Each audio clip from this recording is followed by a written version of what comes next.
Ari Toast! Hey, Superpod. Namaste, Miranam Professor. Hey, Absi Milker. Hushiwei. I have a video for you. Tanyavad for watching. Really appreciate it. And this is Sadhguru talking about Shiva is Shiva alien. an alien? Shiva is alien. He couldn't even have biological children with any of the women he was married to. Okay, now we'll move to your favorite topic. What is that? I didn't know you figured out all those things. Okay, now we move to Shiva. Oh. So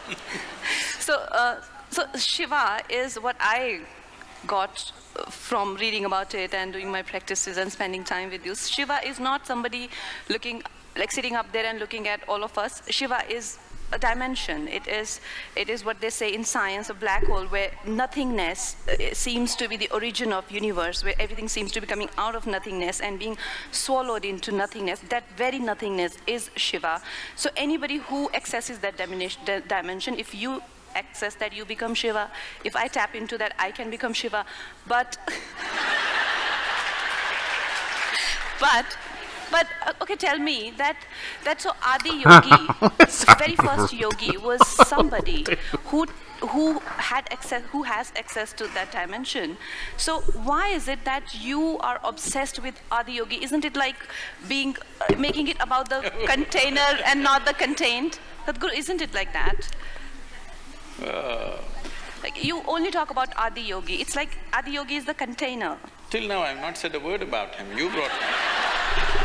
No, but you've made the sculpture of Adi Yogi and Yeah, it's only 1.5 years old, but you're not checking what I was doing these 36 years. Let's come to that, that's fine. See, about Adi Yogi is not an obsession, or the Adi Yogi is a plan. I should not… Mumbai is No, not… reveal it. Mumbai is not the best place to reveal it, but now that you So asked… judgmental. Let's go. She's a pistol, dude. I like her. That's her next movie, she's promoting it.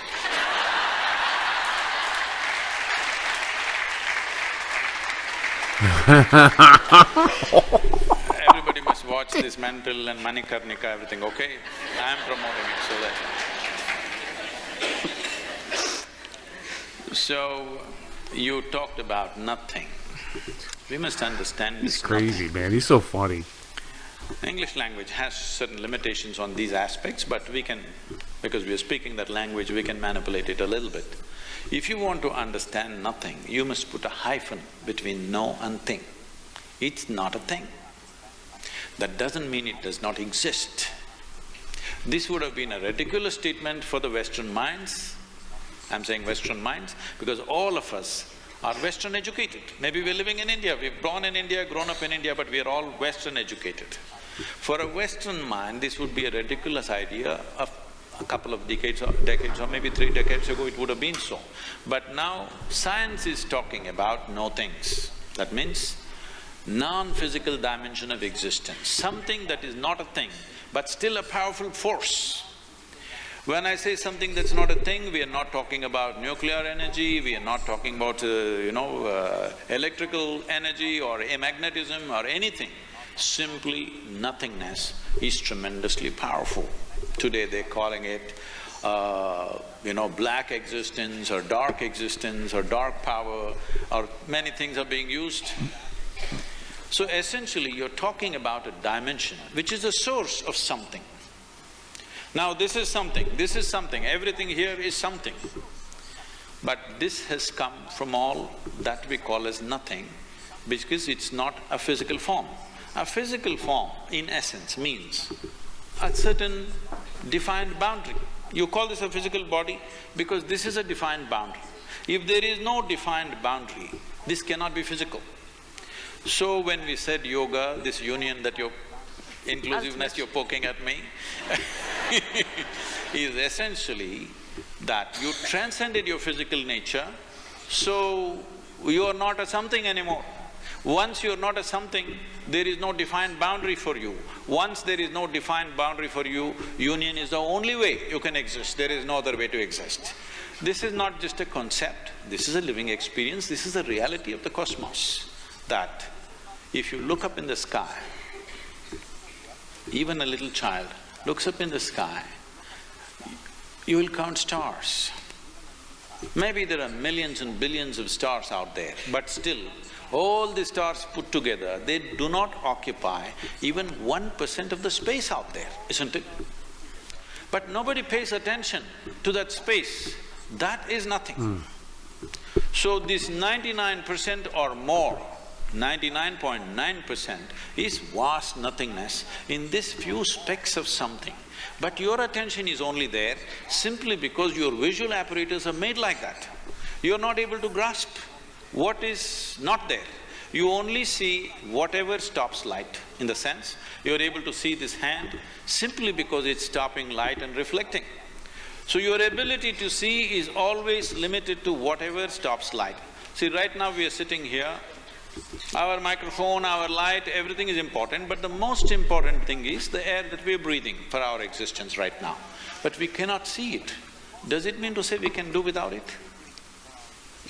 So that which you cannot see, that which you cannot touch, that which you cannot perceive through five sense organs, that is called a no-thing or a nothing. That's called Shiva. Shiva means that which is not. Now, if somebody begins to experience that as a living experience, we refer to him also as Shiva. But somebody who's not experienced it, we refer to him also. Half the people in this country at one time were named after Shiva. That is all the men, I'm saying. Ladies were Shiva, Shivangi, Shiva this, Shiva that, or Parvati, Gauri, this one, that one. Why this was so is constant reminder. Look at her that face, you man. need to Her mind look is beyond blown. what is Look there at in it. front of you. This physical form of being a man or a woman, or this person I like, this person I don't like, beyond this, when I call him Shiva, now I cannot say I like him or dislike him. When your name is Shiva, you claimed already you're Shiva. When your name is Shiva, when I call you Shiva, I cannot call Shiva angrily, I cannot do something. It's a kind of a control over yourself, that you cannot abuse somebody. You cannot say, hey Shiva, you're this and that. You can only say Shiva. So we created a culture like this where constant reminder, wherever you look. We even called our dog Shiva. Yes, we never thought it's an insult because he's as much alive as you are. We called… if you see a tree, we say Shiva, if you see a rock, we say Shiva, if you see a bird, we say Shiva. Simply because the source of all that exists here as physical stuff essentially comes from that which is not a thing or no thing or Shiva. So, this is why this talk about third eye and people think their forehead is going to crack and something is going to pop out. Nothing like that. These two eyes can show you only that which stops light. The day you start seeing things which do not stop light, then we say, you have one more eye going. You have an inner eye which is able to see something that these two eyes cannot see. So third eye does not mean forehead cracking up and you becoming some kind of a freako. That means your clarity has opened up, that you're able to see beyond the limitations of senses. So all the enlightened people who've been… I really like her. I think she's just so like cool. I've heard about She's many. gutsy. Like, say Krishna or Muhammad or Ram or Christ, Buddha, all the enlightened people who've been on this planet, there is some sort of mention of their birth or death.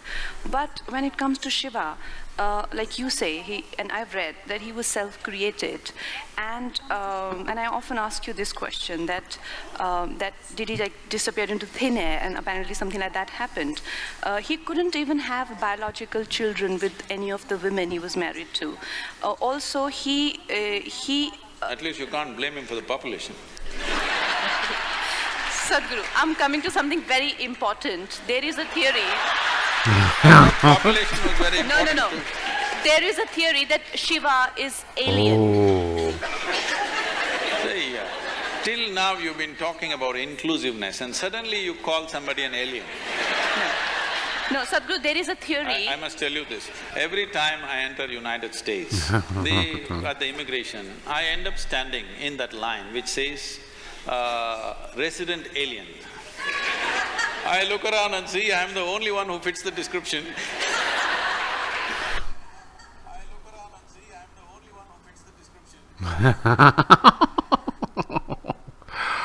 Oh, that's the end of the video. Awesome give and take. I hear from my Indian friends, I hear this about the gods of Hinduism. And I don't mean any disrespect. This is just what I hear. And I'm going to say, let's start with the majority. Like, the majority of the Indians say, this is real. Shiva, Vishnu, Brahm, Ramyana, Mahabharat, all that is real. Then there's a smaller group that says it's mythology. It's things that we use to teach our kids stories, but it's not real. Then there's a group that says they're all aliens. They're all aliens. Mine is not the reason why.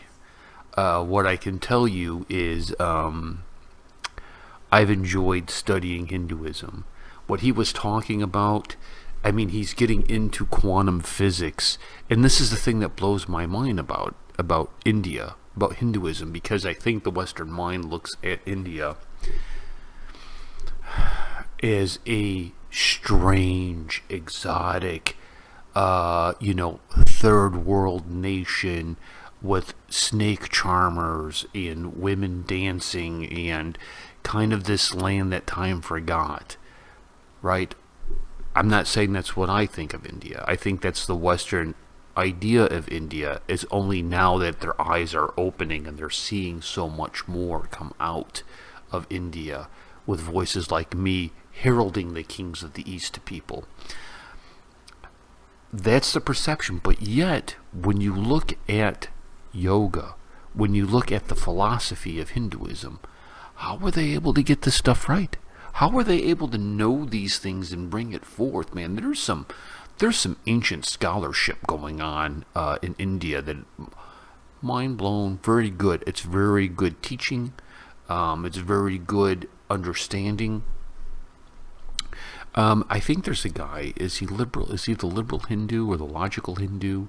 He does a great series of videos of where he takes the stories of old and he kind of explains where nuclear power comes from. And, it's just like, man, poof, you kind of got a point.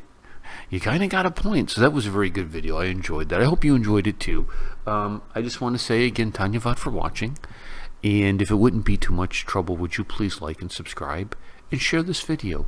It makes the Warrior Queen happy as our subscribers go up. Thank you so much. And what I want to say is India, Tum Samdar Ho, you are beautiful. I will catch you guys later. Peace and much love. Only our Indian friends who are well versed in the history of Indian films will get this outro. Freedoms! Bada bada bada bada! Bada bada bada bada! Freedoms! Bada bada bada bada! Bada bada bada bada!